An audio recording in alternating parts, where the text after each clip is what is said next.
Global skill development mission में आपका स्वागत है। पिछले काफ़ी सारे सेशन से मेथड्स की इन्फॉर्मेशन ले रहे हैं।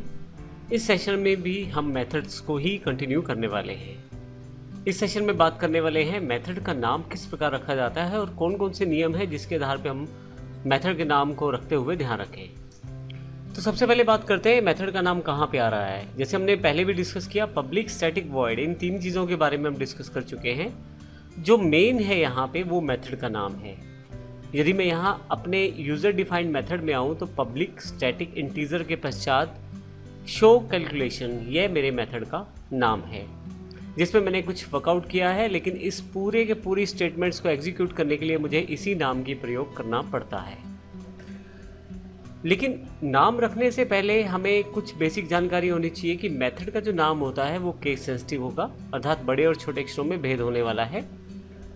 उसके अलावा मेथड के नाम में हम लेटर डिजिट शुरू कर सकते हैं, अंडरस्कोर का प्रयोग कर सकते हैं, डॉलर सिंबल और अल्फ़ाबेट स्टार्ट पर रखे जा सकते हैं। ये रूल्स लगभग वैसे ही हैं जैसे हमारे पास वेरिएबल का नाम रखने के लिए रूल हमने किए थे।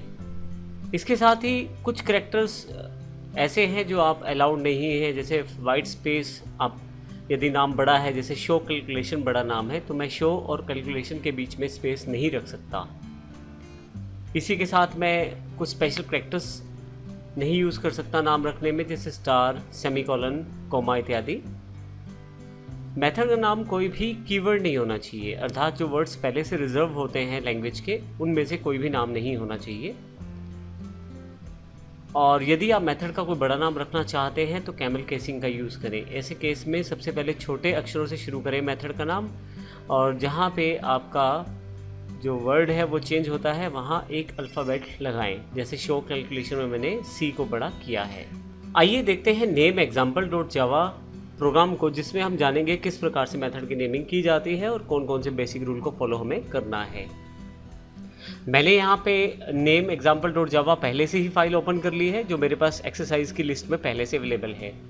ये सभी एक्सरसाइज फाइल्स आपके पास डीवीडीज के अंतर्गत उपलब्ध है या पेन ड्राइव में उपलब्ध है। यदि आपके पास उपलब्ध नहीं है तो स्मार्टो सिस्टम्स के डाउनलोड सेक्शन से या ISST वर्ड के डाउनलोड सेक्शन से आप इसे डाउनलोड कर सकते हैं। तो ये देखते हैं इस एग्जाम्पल में क्या है। यदि यहाँ देखें हम तो हमारे पास पब्लिक क्लास एक नेम एग्जाम्पल है, उसके अंतर्गत हमने शो सम नाम का एक मेथड क्रिएट किया है और यहाँ दो पैरामीटर्स हैं, जो वैल्यूज़ हम पास करेंगे वो वैल्यू ये रिसीव कर लेंगे। शो सम एग्जैक्टली करता क्या है, एक्स और वाई में जो वैल्यू प्राप्त होती है उसे टोटल में असाइन करता है और टोटल करके असाइन करता है। जैसे मान लीजिए एक्स में 10 मिला और वाई में 30 मिला, यहाँ इस एग्जांपल के अकॉर्डिंग, तो 40 जो है वो 40 यानी कि स्टोर हो जाएगा टोटल में। मैं इसको प्रिंट कर देता हूँ यहाँ पे। ये पैरामीटर्स है एक्स और वाई। अभी हम इसकी जानकारी अगले सेशन में ही लेने वाले हैं। अभी तक के लिए केवल यहाँ पे ये कि शो सम में कुछ इन्फॉर्मेशन बाहर से भेजी जा रही है जिसको यहाँ प्रयोग किया जा रहा है।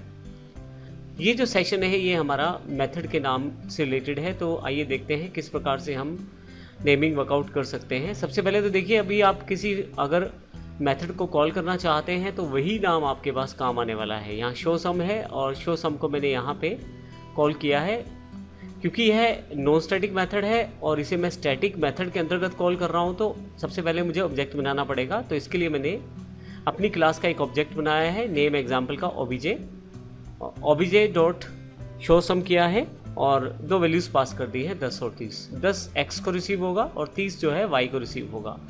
दोनों का टोटल 40 जो है वो टोटल में आ जाएगा और फाइनली हम इस टोटल को प्रिंट कर देंगे। यहाँ से मैं इसे एग्जीक्यूट कर लेता हूँ पहले प्रोग्राम को। टोटल इज़ 40, जो बिल्कुल ठीक है। अब हम बात करते हैं बेसिक जो नेमिंग रूल थे वो क्या थे हमारे पास। यदि मैं शो सम को यहाँ पे स्पेस दे दूँ तो आप देखेंगे कि यहाँ एरर है, क्योंकि आपके पास यहाँ पे बेसिकली क्योंकि स्पेस आ गया है तो उस कारण से यह समझ नहीं पा रहा कि नाम क्या शो है या सम है। तो ऐसे केस में ध्यान रखिएगा, बड़ा नाम होने पर आप कैमल केसिंग का यूज़ करें। दूसरा, यदि कोमा या कुछ डॉट यूज़ करता हूँ तो भी यहाँ पे एरर है, क्योंकि इस तरह के करैक्टर मैं यूज़ नहीं कर पाऊँगा।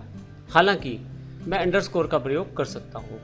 अब अंडरस्कोर का प्रयोग करता हूँ तो नीचे यहाँ पे एरर है, क्योंकि यह पुराने मेथड के नाम को ढूंढ रहा है, तो मुझे यहाँ भी अंडरस्कोर करना पड़ेगा। इसके अलावा मेरा जो नाम है मेथड का वो किसी नंबर से शुरू नहीं होना चाहिए। अगर किसी नंबर से शुरू होता है तो भी एरर रहेगा। तो यहाँ पे देखिए मेरे मेथड के नाम के आगे नंबर नहीं होना चाहिए। मैं यहाँ से Ctrl+Z कर देता हूँ। तो इस प्रकार के कुछ बेसिक नियम हैं जो आपको फॉलो करने हैं नाम रखने के लिए अपने मेथड का, और इस तरह से आप अपने मेथड्स को क्रिएट कर सकते हैं।